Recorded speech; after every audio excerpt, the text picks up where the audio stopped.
Hi friends, it's story time. We're going to be reading Bonaparte Falls Apart by Marjorie Courier. Bonaparte was falling to pieces, and this really shook him up, especially when he rode his bike or played catch or visited the doctor's office.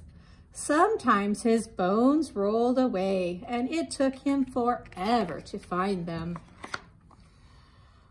When that happened, what will happen when school starts?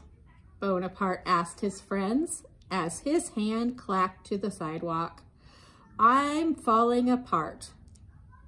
Everyone will make fun of me. I have an idea, said Frankenstein, clicking Bonaparte's hand into place.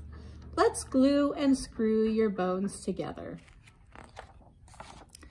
So Frankenstein glued and screwed and glued. But when he was finished, Bonaparte couldn't move. I can't walk, he said. Frankenstein had to undo all his hard work.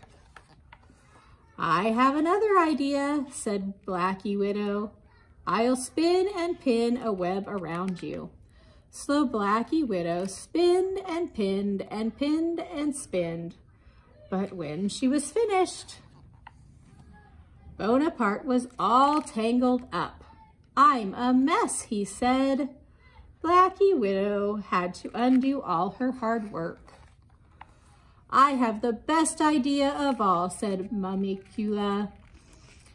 I'll wrap and strap your bones in place. So Mamicula wrapped and strapped and strapped and wrapped. But when he was finished, Bonaparte couldn't see. Where is everybody? He asked in a muffled voice.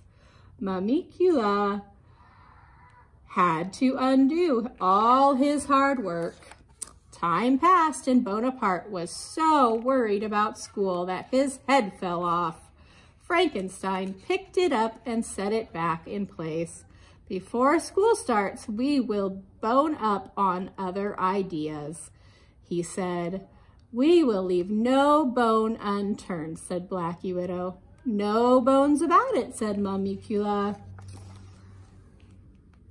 But none of the ideas they came up with seemed just right. Until a dog ran by with a bone in his mouth.